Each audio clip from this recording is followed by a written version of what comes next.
inglise keeles on vahva väljend. Investoritele soovitakse raha anda ainult nendele, kellel on skin in the game või kellel oleks ka oma raha ettevõttesse investeeritud, et ka nende nahk oleks mängus. Selliste reeglite järgimine lahendaks ka probleeme Eesti valijate ja valitute vahel. Räägime asjast.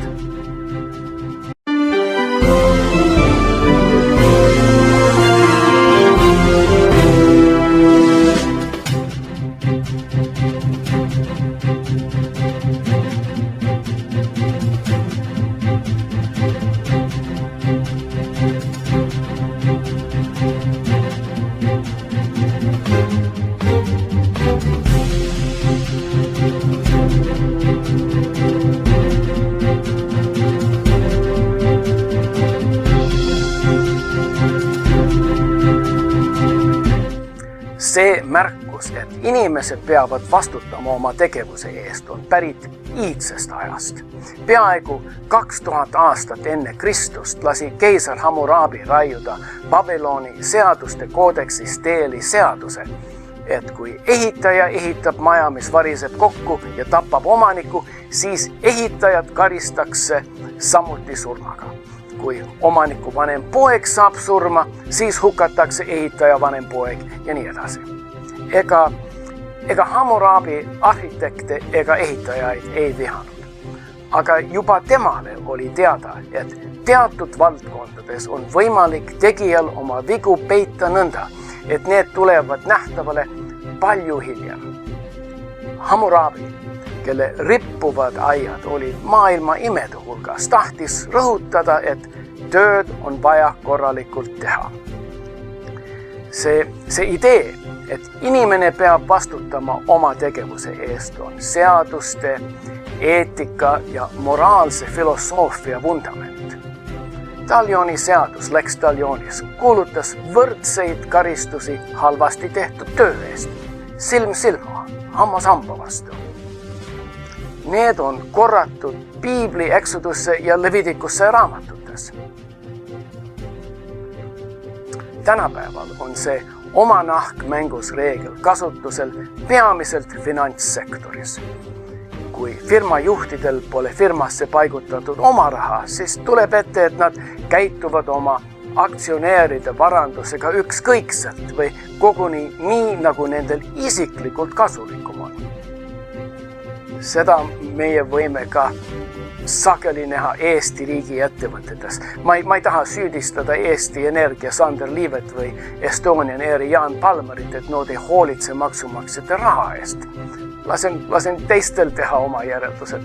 Aga kui neil oleks oma nahk mängus, kui Sander Liivi perekonna säästud oleks investeeritud Eesti Energias, kas ta siis riskiks firma kasumit Jordaania ja USA põlevkivi eksperimentidega? Kas ta siis riskiks firma kasumit Soome, Rootsi ja Iirimaa prügi ostmisega? Eesti oleks pidanud ammu nõudma sellise põhimõtte rakendamist poliitikutele. Poliitikud peavad vastutama tehtud töö ja tegemata töö eest. Nende nahk peab kah olema mängus. Võimueliidi palgad peaks olema seotud riigi majandusseisu ja rahva heaoluga. Kui Juhan Partsi palk oleneks rahvale sobivast elektri hinnast, siis suudaks ta ehk isegi lõpetada Sander Liivi arulagedad ettevõtmised. Skin in the game, nahkmängus reeglid ei pea rakendama ainult palkade, hüvitiste ja pensionite juures.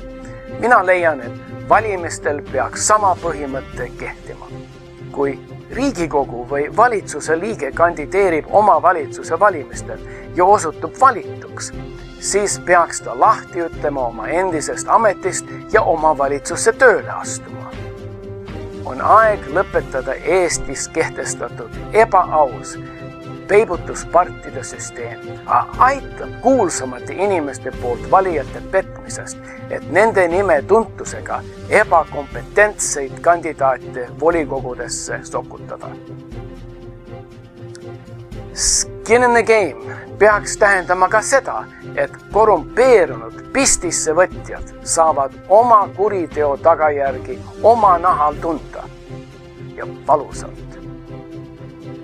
Pole mõistuspärane, et korrumpeerunud süüdi mõistetud Keskerakonna linnaametnike karistus piirnes sellega, et nad pidid tagasi maksma ainult 7% saadud pististest. Selline karistus ei tee muud, kui ajendab korrumpeerunud ametnikke nõudma 7% suuremad pistised, et jääks ka siis laia elu jaoks piisavalt raha, kui nad peavad 7% tagasi maksma. Oleks nahk mängus, siis peaks lisaks vanglas istumisele pistised tagasi maksma vähemalt 3-kordselt. Kui pätistunud ametnikud oma nahal valusalt tunda saaks oma kuritegude tagajärgi, langeks päris kindlasti kuritegude arv ja tõuseks rahva heaolu.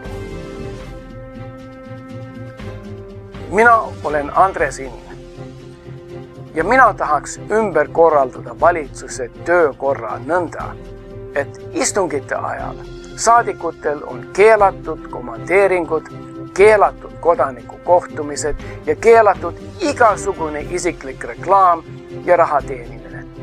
Kaasa arvatud riigiettevõtete juhatuse koosolekutel osalemas, nagu on ka keelatud põhiseaduses. Minu arust peaks valitsuse liikmed olema tunnipalgal, nagu teised riigiametnikud. Ja et nende palk jookseks ainult siis, kui nad on istungitel või osalevad valitsuse komiteedel. Ja siis võib-olla leiavad nad aega tööd teha 5 päeva nädalas. Mina arvan ka, et Harta ja Toomas Hendrik Ilvese jääkeldri tsirkus on selgelt näidanud, et selliseid muudatusi Eestis poliitikutelt pole loota.